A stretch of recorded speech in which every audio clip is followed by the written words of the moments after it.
अहाना चुपचाप अर्जुन की शादी की तैयारियों में खुद को झोंक चुकी थी, जबकि अंदर ही अंदर उसका मन बिखर रहा था। ठाकुर हवेली के विशाल डाइनिंग हॉल में एक अजीब सन्नाटा पसरा था, जैसे कोई बड़ा तूफान आने वाला हो। मेज पर लाल रंग के शादी के कार्डों का ढेर रखा था, जो खुशियों का नहीं बल्कि अर्जुन की जिंदगी के टूटते सपनों का प्रतीक लग रहा था। हवेली में चारुलता, पारोमिता और नीता मौजूद थीं, लेकिन सबकी नजरें सिर्फ अर्जुन पर टिकी थीं। माहौल में जहर घोलने का काम हमेशा की तरह पिशिमोन कर रही थीं, जिनका बेटा पोल्टू अर्जुन की खुशियों से हमेशा से जलता आया था। पिशिमोन ने तंज कसते हुए एक कार्ड उठाया और कहा कि यह कार्ड अहाना के गार्डियन यानी शोंटू मामा को भेजना ही चाहिए, वरना लोग क्या कहेंगे कि अर्जुन आज भी उस लड़की के गम में डूबा है। उनका यह कड़वा ताना अर्जुन के दिल के जख्मों को फिर से हरा कर देता है। अहाना के जाने के बाद से अर्जुन भीतर से पूरी तरह टूट चुका था। गुस्से से तिलमिलाता हुआ वह हवेली से बाहर निकल पड़ा। वहीं दूसरे कोने में बिंदिया चुपचाप यह सब देख रही थी, पर दुर्गा देवी की सख्त निगाहों ने उसे खामोश रहने पर मजबूर कर दिया। अर्जुन अपने टूटे दिल की आवाज सुनता हुआ शोंटू मामा के घर जा पहुंचा। वही घर जहां अहाना अपनी नई दुनिया बनाने की कोशिश कर रही थी। दरवाजे पर दस्तक सुनकर अहाना सब समझ गई। एक पत्नी का दिल पहचान गया कि उसके पति की आहट है।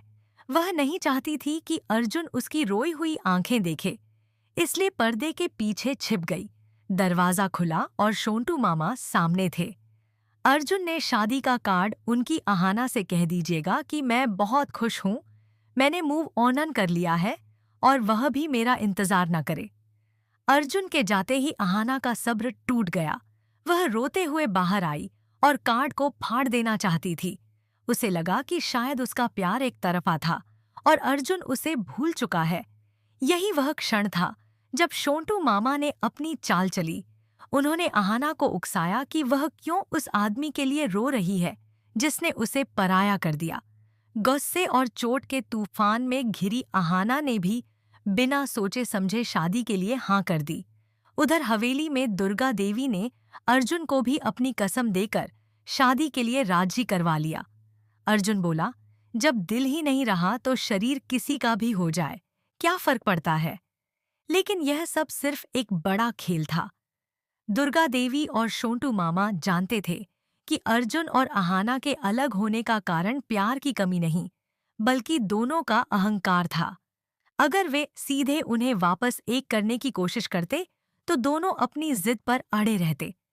इसलिए उन्होंने एक मास्टर प्लान बनाया, एक नकली शादी, जिसमें अहाना को यह नहीं बताया गया कि वह अर्जुन से शादी कर रही है और अर्जुन को नहीं बताया गया कि दुल्हन अहाना है। इधर पिशिमोन और पोल्टू अपनी जीत का जश्न मना रहे थे। उन्हें लगता था कि अब हवेली पर उनका राज होगा। उन्हें अंदाजा भी नहीं था कि उनकी बर्बादी उसी मंडप में खड़ी मुस्कुरा रही है। शादी की रस्में शुरू हुईं। हल्दी के समय अर्जुन की आंखों से एक आंसू हल्दी में गिरा और उसे अचानक अहाना की खुशबू महसूस हुई। वह बेचैन हो उठा। उधर शोंटू मामा के घर अहाना भी खोई हुई निगाहों से शून्य को निहार रही थी। बिंदिया छिपकर वहां पहुंची और अहाना को हल्दी लगाते देख फफक पड़ी। उसे अभी भी सच का अंदाजा नहीं। अहाना धीरे धीरे अर्जुन की तय की गई शादी के माहौल के अंदर पहुंचती है और जैसे ही वह वहां कदम रखती है, माहौल में खलबली मच जाती है। दुर्गा देवी गुस्से में पूछती हैं, तुम यह क्या कर रही हो? जी हाँ दोस्तों, दंगल टीवी के लोकप्रिय शो बड़े घर की छोटी बहू के आने वाले एपिसोड में आपको जबरदस्त ड्रामा देखने को मिलेगा। कहानी की शुरुआत ठाकुर हवेली के विशाल डाइनिंग हॉल से होती है, जहां सन्नाटा किसी तूफान के आने का संकेत दे रहा है। मेज पर शादी के लाल कार्डों का ढेर लगा है, जो खुशी नहीं बल्कि अर्जुन की मजबूरी का प्रतीक लगते हैं। हवेली में मौजूद चारुलता, पारोमिता और नीता सहित सबकी नजरें सिर्फ अर्जुन पर टिकी हैं। वहीं जहर घोलने का काम करती है पिशिमोन, जिनका बेटा पोल्टू हमेशा से अर्जुन की खुशियों से जलता आया है।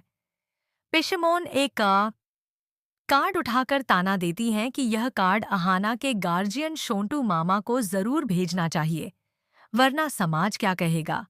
क्या अर्जुन आज भी अहाना के गम में टूट चुका है? यह बात अर्जुन के भावनात्मक घावों पर नमक छिड़क देती है।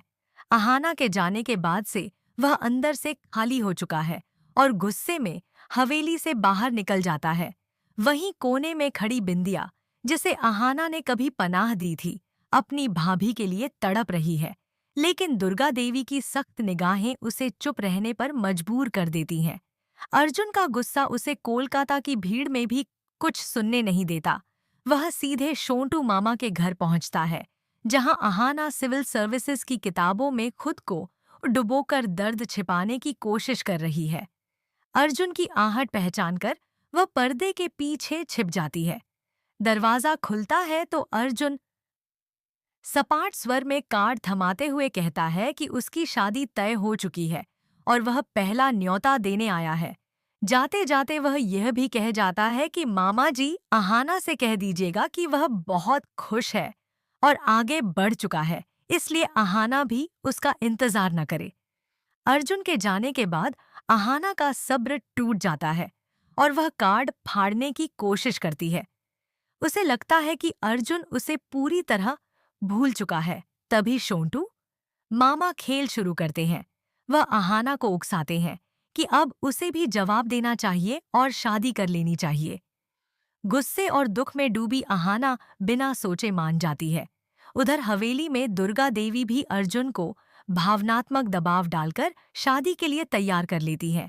दोनों अकड़ और अहंकार में अपने फैसले लेते हैं, जबकि असली खेल कुछ और होता है।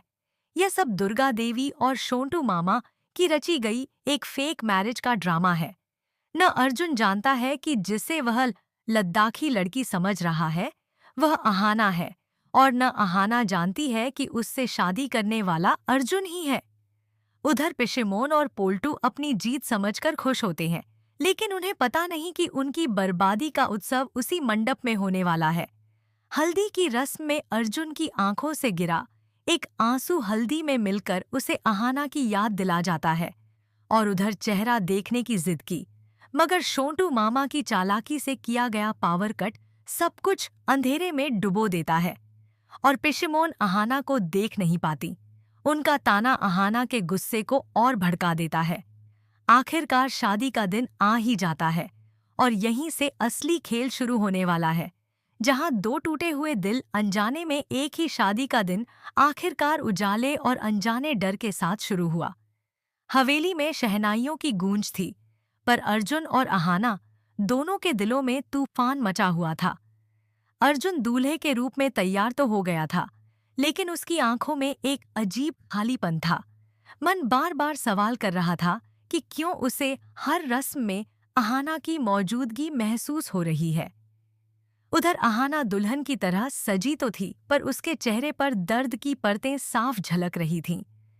उसे यह मंडप में मेहमानों की भीड़ थी, ढोल नगाड़ों की आवाज गूंज रही थी, लेकिन दोनों तरफ बैठे बुजुर्गों यानी दुर्गा देवी और शोंटू मामा की आंखों में संतोष छिपा था। उनके चेहरे यह बता रहे थे कि उनका मास्टर प्लान अब अंतिम पड़ाव पर पहुंच रहा है। मंडप में दुल्हन का चेहरा घूंघट से ढका हुआ था और दूल्हा परछाइयों में खोया हुआ। जब जयमाला की रस्म शुरू होने वाली थी, तभी अचानक तेज हवा चली और कुछ पलों के लिए घूंघट हल्का सा सरक गया। अहाना का माथा और उसकी आंखों का कोना झलक गया, पर इतना कम कि कोई पहचान न सके। अर्जुन को सिर्फ एक क्षण के लिए लगा कि यह सुगंध, यह एहसास कहीं उसने पहले महसूस किया है। उसका दिल जैसे एक धड़कन के लिए थम गया, लेकिन फिर वह खुद को समझा गया कि यह उसकी कल्पना है। दूसरी ओर अहाना के हाथ अचानक कांप उठे। उसके दिल ने मानो शादी का दिन हवेली और शोंटू मामा के घर, दोनों जगहों पर एक अजीब बेचैनी से शुरू होता है, जैसे किस्मत दोनों प्रेमियों को आखिरी बार परखने वाली हो। हवेली में ढोल नगाड़ों की आवाज गूंज रही है, लेकिन अर्जुन के दिल में सन्नाटा है। उसकी आंखों के नीचे काले घेरे बताते हैं कि रात भर वह सो नहीं पाया। दुर्गा देवी बहादुरी का मुखौटा लगाए इधर उधर आदेश देती फिर रही हैं, पर भीतर ही भीतर वह खुद भी असहज है। उनका बस एक ही मकसद है, अहंकार और जिद को तोड़कर अर्जुन और अहाना को फिर से मिलाना। इधर शोंटू मामा भी अलग ही अभिनय कर रहे हैं।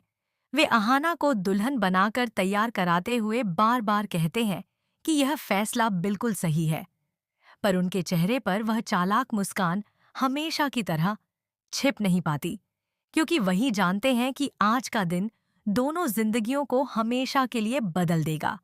अहाना दुल्हन के जोड़े में बेहद खूबसूरत लग रही है, लेकिन उसकी आंखों में खुशी की हल्की सी चमक भी नहीं है। उसके मन में बस एक ही सवाल गूंज रहा है, क्या अर्जुन वाकई आगे बढ़ चुका है? क्या वह भी इसी तरह आगे बढ़ रही है, या सिर्फ खुद को धोखा दे रही है? उसकी उंगलियों में लगी मेहंदी में अर्जुन का नाम अब अदृश्य सा लग रहा है, जैसे उस पर किसी ने परत चढ़ा दी हो। लेकिन दिल जानता है, नाम मिटाया जा सकता है, एहसास नहीं। उधर अर्जुन घोड़ी पर चढ़ते समय एक पल के लिए रुक जाता है। उसे महसूस होता है कि कहीं कुछ गलत हो रहा है, जैसे उसके दिल की धड़कनें उसे चीख चीख कर बुला रही हों। लेकिन माँ का दिया हुआ वचन उसे आगे बढ़ने पर मजबूर कर देता है। बारात निकलती है। आतिशबाजी का शोर, ढोल की थाप, सब अर्जुन के अंदर के खालीपन को और बढ़ा देते हैं। शादी के मंडप में लाल और सुनहरे फूलों की सजावट है। यही वह जगह है जहां आज एक सच्चाई का विस्फोट होने वाला है। मंडप में पहुंचते ही अर्जुन और दुल्हन दोनों का चेहरा घूंघट में छिपा है। किसी को अंदाजा नहीं कि किसके सामने कौन बैठा है। रस्में शुरू होती हैं। पुरोहित मंत्र पढ़ते हैं। परिवार के लोग हर्ष से भरे दिखने की कोशिश करते हैं, जबकि अंदर सभी जानते हैं कि यह शादी दो जिद्दी दिलों को तोड़ने के लिए नहीं, बल्कि जोड़ने के लिए की जा रही है। फेरों से ठीक पहले, जैसे ही अर्जुन दुल्हन का हाथ पकड़ने के लिए आगे बढ़ता है, उसे अचानक वही एहसास होता है, वही परिचित स्पर्श, वही नरमी, वही कंपी। दिल एक पल को थम जाता है। वह घूंघट के अंदर छिपी दुल्हन की तरफ देखने की कोशिश करता है, पर रस्मों की पाबंदी उसे रोक देती है। अहाना भी वही महसूस करती है। उसका दिल भी डरता है, धड़कता है, और फिर एक पल के लिए ठहर जाता है। क्या यह वही है? क्या किस्मत उसे वापस वहीं खींच लाई है जिससे वह भाग रही थी? फेरे हिलती है। पंडाल का एक पर्दा उड़कर ठीक दुल्हन के सामने आकर अटक जाता है, और उसी झटके से अहाना का घूंघट हल्का। अगर चाहें तो मैं अगले हिस्से। रिश्ते का विस्फोट, सच्चाई सामने आने के बाद का ड्रामा, परिवार की प्रतिक्रियाएं और क्लाइमैक्स भी तुरंत लिख दूं। फेरे पकड़ने झुका। उसकी उंगलियों को अहाना की हल्की सी कंपी महसूस हुई, वही कंपी जिसे वह अनगिनत बार महसूस कर चुका था। उसके चेहरे पर हैरानी की एक देखने की कोशिश कर रहा था, और अहाना अपने घूंघट के पीछे लगातार अपनी उभरती भावनाओं से लड़ रही थी। दोनों को यह आभास होने लगा था कि इस शादी में कुछ ऐसा है जो किसी से छिपा नहीं, बल्कि उनके अपने दिलों से छिपाया गया है। आखिरी फेरा पूरा होते ही पंडित ने घोषणा की, अब आप दोनों पति पत्नी हैं। दुर्गा देवी और शोंटू मामा ने एक दूसरे की ओर एक संतोष भरी नजर से देखा। पिशिमोन और पोल्टू के चेहरों से खुशी जैसे अचानक गायब हो गई। उन्हें लग रहा था कि हवा में कुछ गड़बड़ है, पर क्या? यह